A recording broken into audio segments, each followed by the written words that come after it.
पालकांनो, आपल्या पाल्याचा पाया भक्कम करायचा आहे? मग निवडा एक अशी शाळा जिथे मिळतात संस्कारांचे धडे आणि क्रांतीचे शिक्षण. शिक्षण, संस्कार आणि क्रांतीचा त्रिवेणी संगम. क्रांतीच्या भूमीत घडते उद्याची पिढी. क्रांतिसिंह नाना पाटील बहुउद्देशीय सेवाभावी संस्था संचलित जिजाऊ ज्ञान मंदिर pre primary English school Ishwarpur येथे केवळ पाठांतर नाही तर बालवयातच शिक्षण आणि संस्कृतीची बीजे रोवली जातात.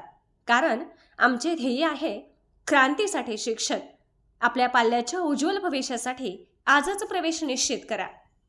या बातमीचे प्रायोजक आहेत जिजाऊ ज्ञान मंदिर ईश्वरपूर.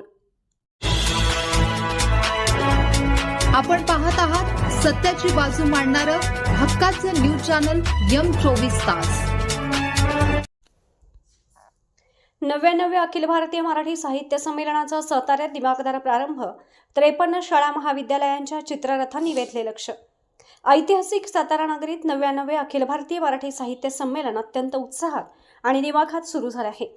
या संमेलनाच्या निमित्ताने साताऱ्याच्या सांस्कृतिक वैभवाचे दर्शन संपूर्ण महाराष्ट्राला घडले असून पहिल्याच दिवशी विद्यार्थ्यांनी काढलेल्या भव्य चित्ररथांनी सातारकरांचे डोळे दिपवले. विद्यार्थ्यांच्या सहभागातून साताऱ्याची शान साहित्य संमेलनाची शोभा वाढवण्यासाठी सातारा जिल्ह्यातील 53 शाळा आणि महाविद्यालयाच्या विद्यार्थ्यांनी अत्यंत कल्पक अशा चित्ररथांची निर्मिती केली होती. या चित्ररथांमधून मराठी साहित्य, संस्कृती आणि साताऱ्याचा वारसा यांचे प्रभावी दर्शन घडवण्यात आले. विविध संघटना, पदाधिकारी आणि विशेषतः युवा पिढीच्या या सक्रिय सहभागामुळे साताऱ्याची शान संपूर्ण महाराष्ट्रासमोर अधोरेखित झाली आहे. शिक्षण विभाग आणि प्रशासकीय सुसूत्रता. या सोहळ्यात शिक्षण विभागानेही आपला उल्लेखनीय सहभाग नोंदवला आहे. संमेलनासाठी येणारी गर्दी लक्षात घेता वाहतूक व्यवस्था सुरळीत ठेवण्यासाठी RSP पथकाने वाहतूक नियंत्रण विभागाला मोलाचे सहकार्य केले. RSPचे जिल्हा समादेशक श्री रवी यादव यांच्या मार्गदर्शनाखाली करण्यात आलेले वाहतुकीचे नियोजन अतिशय उत्कृष्ट असल्याने नागरिकांची गैरसोय टळली. पुढील 3 दिवस हे संमेलन सातारा शहरात सुरू राहणार असून यात विविध परिसंवाद, कवी संमेलन आणि वैचारिक देवाणघेवाण होणार आहे.